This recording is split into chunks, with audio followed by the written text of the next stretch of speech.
Hello students, biology की online class में आपका स्वागत है। पिछले वीडियो में अपन ने यकृत ग्रंथि के बारे में अध्ययन किया था। आज अपन अग्नाशय ग्रंथि के बारे में पढ़ेंगे।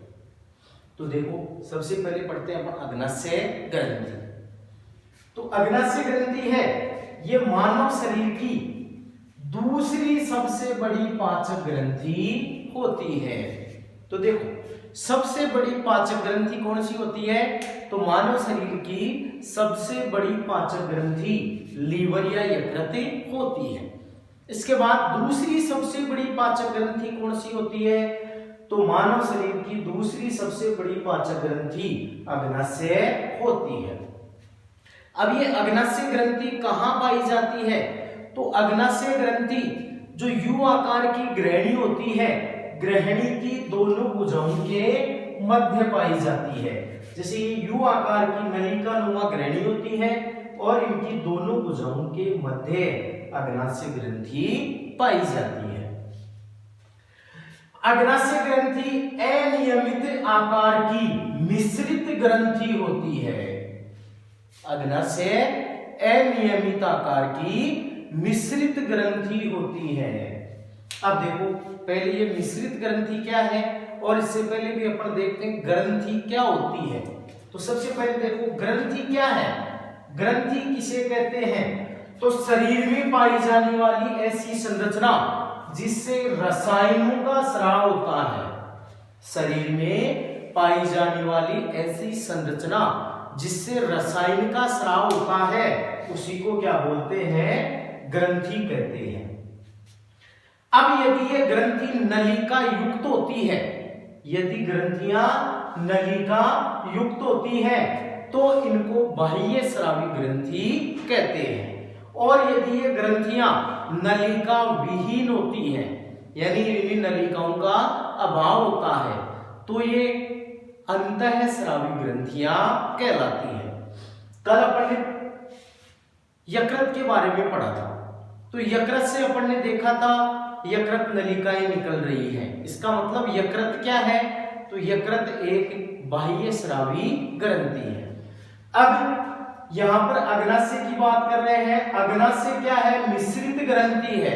मिश्रित ग्रंथि का मतलब क्या है कि इस अग्नाशय ग्रंथि है ये अंतःस्रावी भी होती है और बाह्य स्रावी ग्रंथि भी होती है।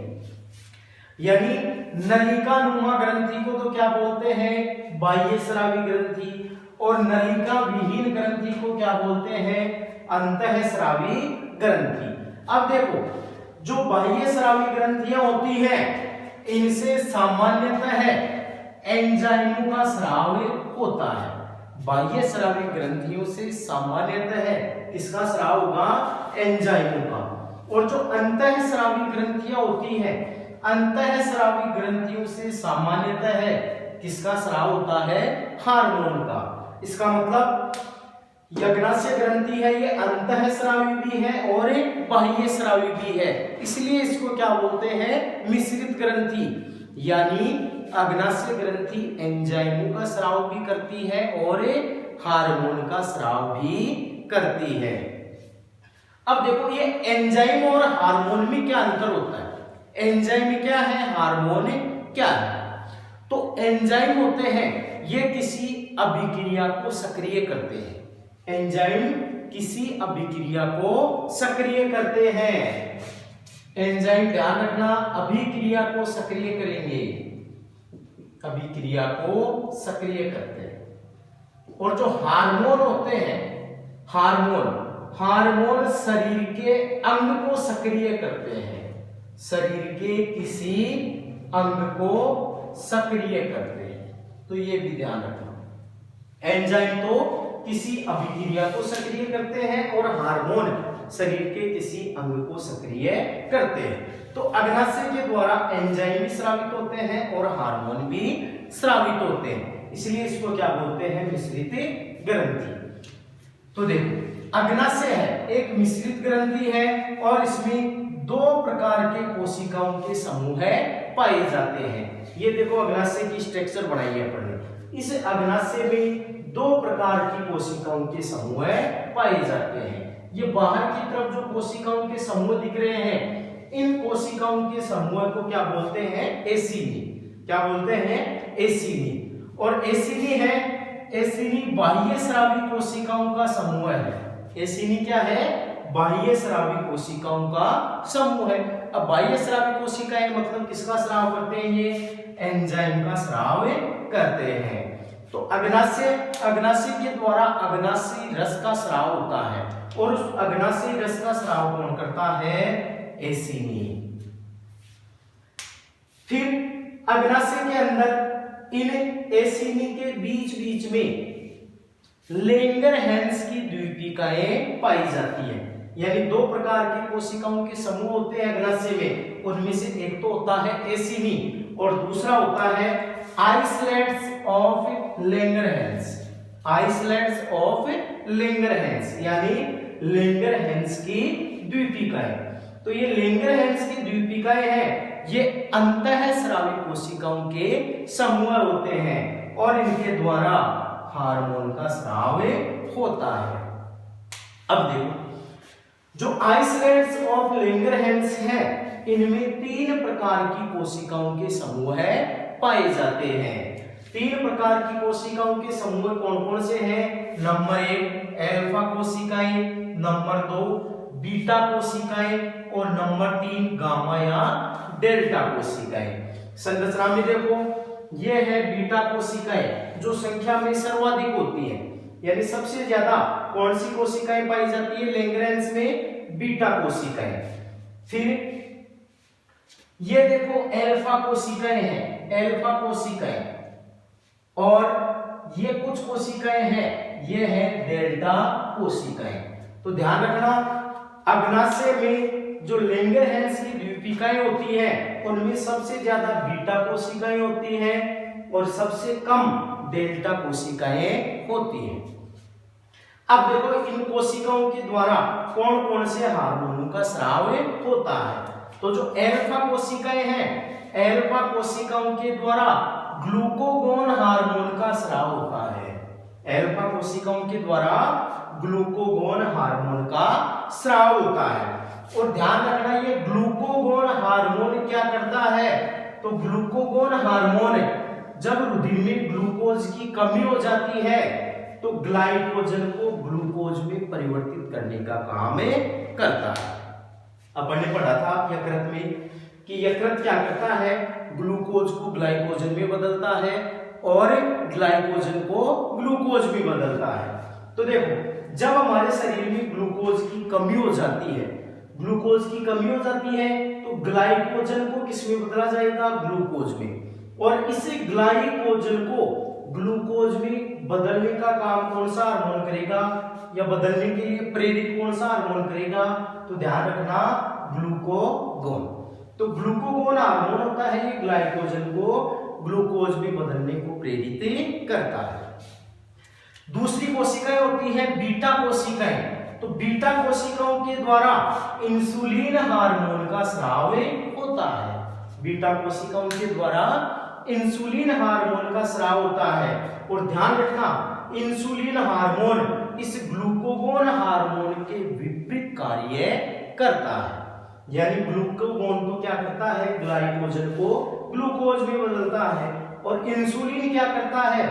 तो जब शरीर में ग्लूकोज की मात्रा अधिक हो जाती है, तो उसे अतिरिक्त ग्लूकोज को इंसुलिन इसमें बदलता है, ग्लाइकोजन में बदलने को प्रेरित करता है। देखो, जब हमारे 100 ml रुधिर में 100 ग्राम ग्लूकोज से अधिक मात्रा हो जाती है, तो ये इंसुलिन फिर उस अतिरिक्त ग्लूकोज को किसमें बदल देता है? ग्लाइकोजन में बदल देता है। तीसरी कोशिकाएं होती है, वो है गामा या डेल्टा कोशिकाएं। तो गामा कोशिकाओं के द्वारा सोमेटोस्टेरोन हार्मोन का स्राव होता है। अब एक चीज यहां पर देखो, बीटा कोशिकाओं के द्वारा इंसुलिन हार्मोन का स्राव होता है और इंसुलिन हार्मोन ग्लूकोज को ग्लाइकोजन में बदलने को प्रेरित करता है। कई बार क्या होता है, कुछ लोगों में इस इंसुलिन हार्मोन की कमी हो जाती है। अब इंसुलिन हार्मोन की कमी हो जाती है तो इस ग्लूकोज को ग्लाइकोजन में परिवर्तित करने वाला हार्मोन क्या हो गया, कम, मतलब ग्लूकोज ग्लाइकोजन में परिवर्तित नहीं हो पाएगा, तो रुधिर में ग्लूकोज की मात्रा बढ़ जाती है। अब रुधिर में ग्लूकोज की मात्रा बढ़ जाती है, रुधिर गाढ़ा हो जाता है। रुधिर गाढ़ा हो जाता है तो हृदय को रुधिर पंप करने में अधिक दाब लगाना पड़ता है और जल्दी ही हृदय क्या हो जाता है, खराब हो जाता है। तो देखो, जब इंसुलिन की कमी हो जाती है तो इंसुलिन की कमी से होने वाले रोग को क्या बोलते हैं, मधुमेह या फिर डायबिटीज मेलिटिस। इंसुलिन की कमी से होने वाले रोग को क्या बोलते हैं, डायबिटीज मेलिटिस या मधुमेह। तो ध्यान रखना, मधुमेह या डायबिटीज मेलिटिस रोग होता है वो मीठा खाने से नहीं होता है बल्कि इंसुलिन की कमी से होता है। लेकिन यदि ये रोग हो जाए तो उसके बाद व्यक्ति को मीठा नहीं खाना चाहिए। चलो ओके।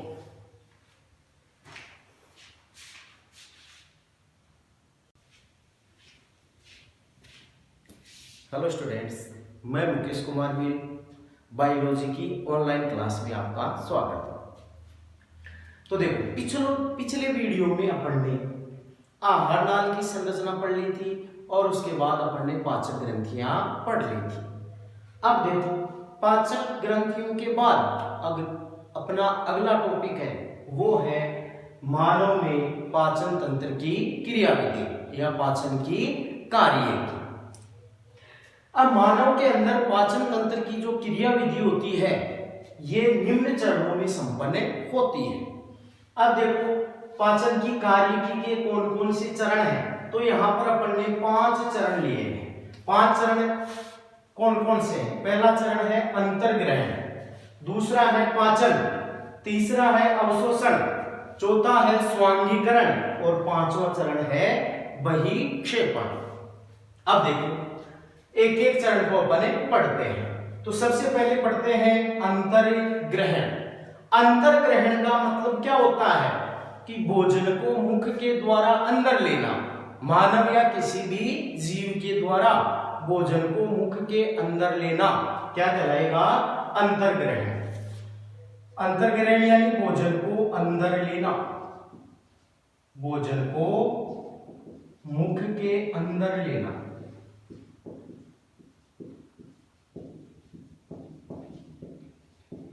अब जो अंतर्ग्रहण होता है ये अंतर्ग्रहण 2 चरणों में होता है। मानव में अंतर्ग्रहण 2 चरणों में होता है। अंतर्ग्रहण के 2 चरण कौन कौन से हैं? पहला होता है भोजन को चबाना। पहला चरण कौन सा है? भोजन को चबाना। और दूसरा चरण होता है भोजन को निगलना। चबाना और निगलना। अब चबाने का काम कौन करते हैं? तो चबाने का काम दांत करते हैं। भोजन को चबाने का काम दांत करते हैं। और आपने पढ़ा था मानव में 4 प्रकार के दांत पाए जाते हैं, इंसाइजर, कैनाइन्स, प्रीमोलर और मोलर। अब देखो, ये इंसाइजर होते हैं, ये भोजन को काटने का काम करते हैं। इंसाइजर भोजन को काटने का काम करते हैं। कैनाइन्स भोजन को चीरने फाड़ने का काम करते हैं। और कैनाइन्स केवल मांसाहारियों में पाए जाते हैं। कैनाइन्स का पाया जाना मांसाहारियों का विशिष्ट लक्षण होता है, तो ये मांसाहारियों में अत्यधिक विकसित होते हैं। तो मानव में भोजन को काटने का काम कौन करते हैं? इंसाइजर। और प्रीमोलर और मोलर दांत होते हैं, ये भोजन को चबाने का काम करते हैं। तो ये पहला चरण तो हो गया चबाना। दूसरा चरण होता है चबाने के बाद भोजन को क्या करते हैं? निगलते हैं। निगलने से पहले भोजन में क्या मिलाते हैं? लार। लार मिलाने से भोजन लसलसा हो जाता है, जिसको अपन बोलस कहते हैं। जैसे ही भोजन में लार मिलती है भोजन लसलसा हो जाता है और उस लसलसे भोजन को बोलस या निवाला कहते हैं। फिर उस बोलस या निवाले को निगला जाता है। तो अंतर्ग्रहण की जो प्रक्रिया होती है ये 2 चरणों में होती है, चबाना और निगलना। अब इसके बाद अपन दूसरा चरण पढ़ते हैं, पाचन। दूसरा चरण है पाचन। सबसे पहले पाचन किसे कहते हैं? तो भोजन के बड़े बड़े अणुओं को छोटे छोटे अणुओं में बदलने की प्रक्रिया को क्या बोलते हैं? पाचन। यानी भोजन के जो बड़े बड़े अणु होते हैं, बड़े बड़े अणुओं को छोटे छोटे अणुओं में तोड़ने की प्रक्रिया को क्या बोलते हैं? पाचन कहते हैं।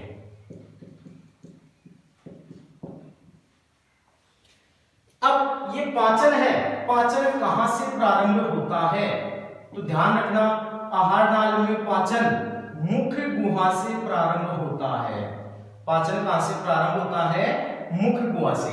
तो सबसे पहले अपन पढ़ेंगे मुख गुहा में पाचन। मुख गुहा में पाचन। अब पिछले वीडियो में मैंने आपको बताया था मुख गुहा में कौन सी पाचक ग्रंथियां पाई जाती है? मुख गुहा में कौन सी पाचक ग्रंथियां पाई जाती हैं? तो ध्यान रखना, मुख गुहा में लार ग्रंथियां पाई जाती हैं। कौन सी पाचक ग्रंथियां? लार ग्रंथियां पाई जाती हैं। और ये लार ग्रंथियां होती हैं, ये लार का स्राव करती हैं। लार ग्रंथियां क्या करती हैं? लार का स्राव करती हैं। तो मानव में 3 जोड़ी लार ग्रंथियां पाई जाती हैं जो लार का स्राव करती हैं। अब हमने देखा था जो लार है, लार में अधिकांश भाग तो क्या होता है? जल। अधिकांश भाग क्या होता है? जल। इसके अलावा लार में श्लेष्मा होता है। लार में श्लेष्मा होता है और एंजाइम पाए जाते हैं। एंजाइम कौन से? एक तो होता है पाचक एंजाइम जिसको बोलते हैं टाइलिन।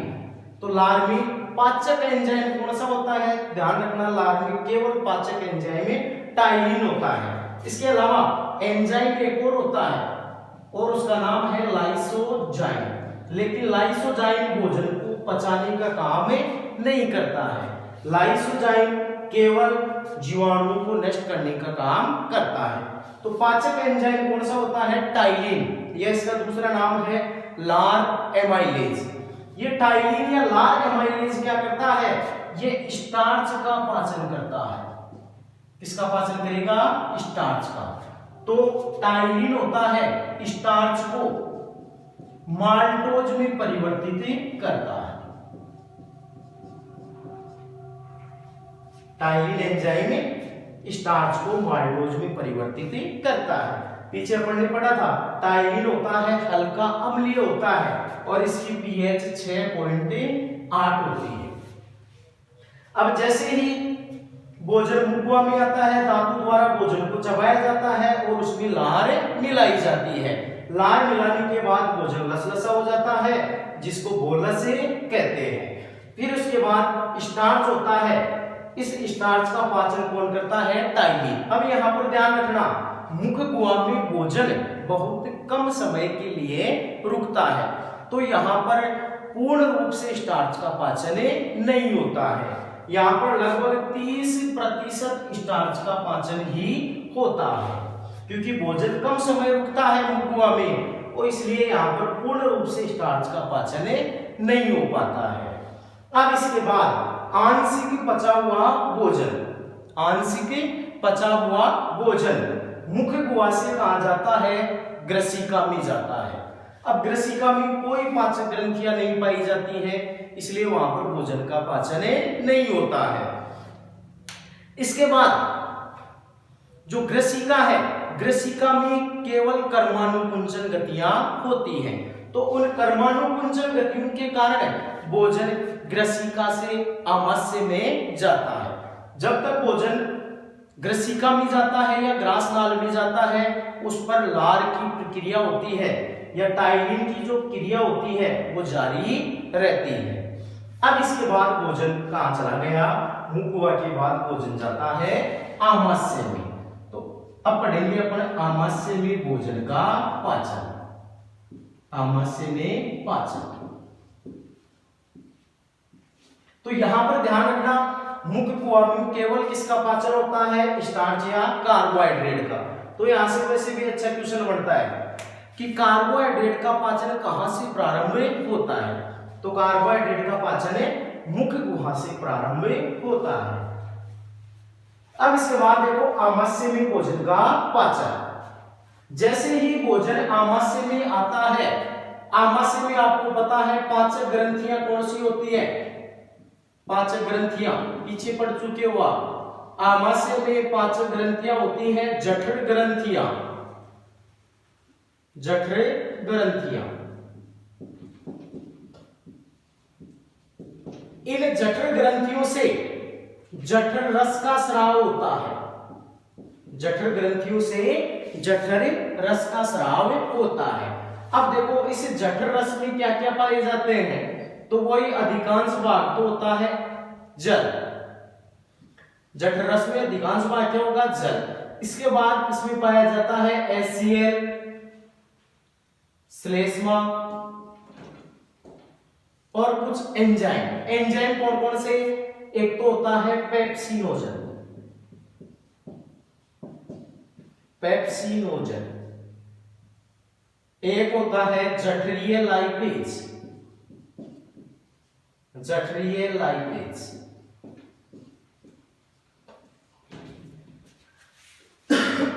तो ध्यान रखना, भोजन जैसे ही मुख्य गुहा से आमाशय में आता है, आमाशय में जठर ग्रंथियों से जठर रस का स्राव होता है। इस जठर रस में HCl, पेप्सिनोजन, जठरीय लाइपेज आदि एंजाइम में पाए जाते हैं।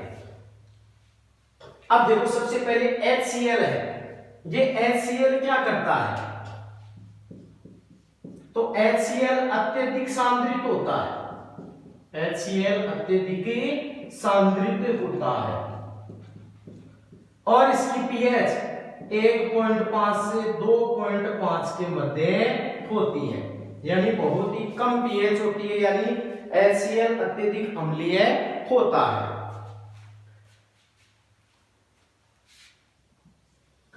इसके बाद देखो इस HCl का कार्य क्या है, तो HCl भोजन में आए हुए जीवाणु को नष्ट करता है। भोजन के साथ जो भी जीवाणु आते हैं उन जीवाणुओं को क्या करता है, ये नष्ट करने का काम करता है। इस आमाशय में भोजन लगभग 3 से 4 घंटे रुकता है। आमाशय में भोजन कितना रुकता है, लगभग 3 से 4 घंटे तक रुकता है। अब देखो HCl का एक कार्य तो क्या हो गया, जीवाणु को नष्ट करना। इसके अलावा जो HCl है ये लार का जो एंजाइम है, लार एंजाइम, लार एंजाइम कौन सा है, टाइलिन, टाइलिन की क्रिया को क्या कर देता है, ये रोक देता है। लार एंजाइम की क्रिया को रोक देता है, यानी आमाशय में भोजन आने के बाद टाइलिन की प्रक्रिया क्या हो जाती है, बंद हो जाती है। इसके बाद तीसरा कार्य, इसका मुख्य कार्य क्या है, तीसरा कार्य है जो HCl होता है ये इन एंजाइमों को सक्रिय करता है। जठरीय रस में जो पेप्सिनोजन एंजाइम होता है, ये पेप्सिनोजन एंजाइम निष्क्रिय अवस्था में होता है। तो इस पेप्सिनोजन को HCl, पेप्सिनोजन को HCl क्या करता है, सक्रिय करता है और इसको पेप्सिन में बदलता है। ये हो गए HCl के प्रमुख कार्य। अब देखो स्तनधारी होते हैं, स्तनधारी, स्तनधारियों की शिशु अवस्था में, स्तनधारियों की शिशु अवस्था में इस जठरीय रस में रेनिन एंजाइम पाया जाता है। और ध्यान रखना ये रेनिन छोटे बच्चे में भी पाया जाता है, लेकिन वयस्क में रेनिन का अभाव होता है। तो रेनिन ध्यान रखना केवल शिशु अवस्था में पाया जाता है। और इस रेनिन का कार्य क्या है, तो दूध, बच्चे होते हैं, शिशु होते हैं, वो क्या पीते हैं, दूध। और दूध में एक प्रोटीन पाई जाती है, उस प्रोटीन का नाम क्या है? केसीन। तो दूध में कौन सी प्रोटीन पाई जाती है? केसीन प्रोटीन पाई जाती है। ये रेनिन क्या करता है? दूध को दही में बदलने का काम करता है। यानी जो केसीन प्रोटीन होती है ये घुलनशील प्रोटीन होती है। तो इस घुलनशील प्रोटीन को केसीन यानी दूध को ये क्या करता है? रेनिन दही कर्ड में बदलता है। किस में बदलता है? कर्ड में। या ऐसे बोल दो कि जो दूध में केसीन प्रोटीन होती है ये घुलनशील होती है और इस घुलनशील प्रोटीन को रेनिन कर्ड या अघुलनशील प्रोटीन में बदलता है। अघुलनशील प्रोटीन में बदलता है। ये तो काम किसका हो गया? रेनिन का। अब इसके बाद देखो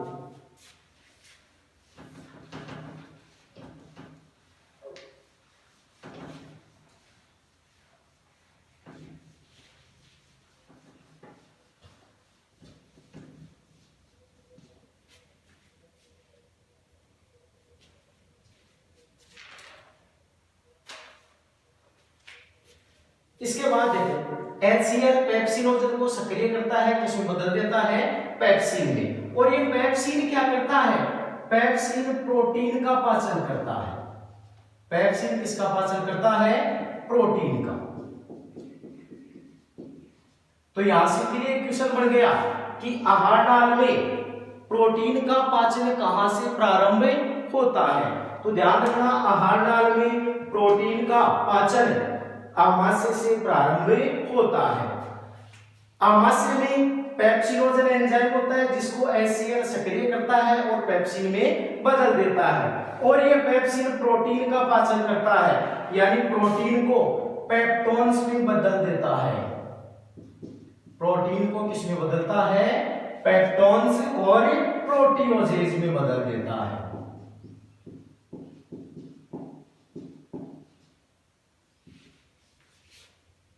तो इस प्रकार आमाशय में प्रोटीन का पाचन होता है। इसके अलावा जठरीय रस में एक एंजाइम और पाया जाता है, जठरीय लाइपेज। लेकिन ये जठरीय लाइपेज एंजाइम बहुत कमजोर होता है और ये बहुत कम वसा का पाचन कर पाता है।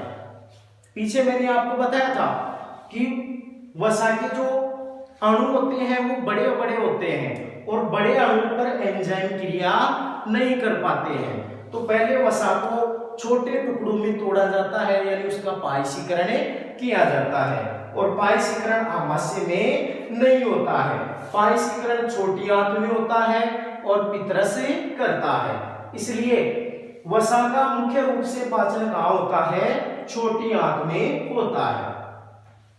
तो आमाशय में मुख्य रूप से किसका पाचन होता है? प्रोटीन का। अब आमाशय में पाचन के पश्चात भोजन कायम कहलाता है। आमाशय में पाचन के पश्चात भोजन क्या कहलाएगा? कायम कहलाएगा।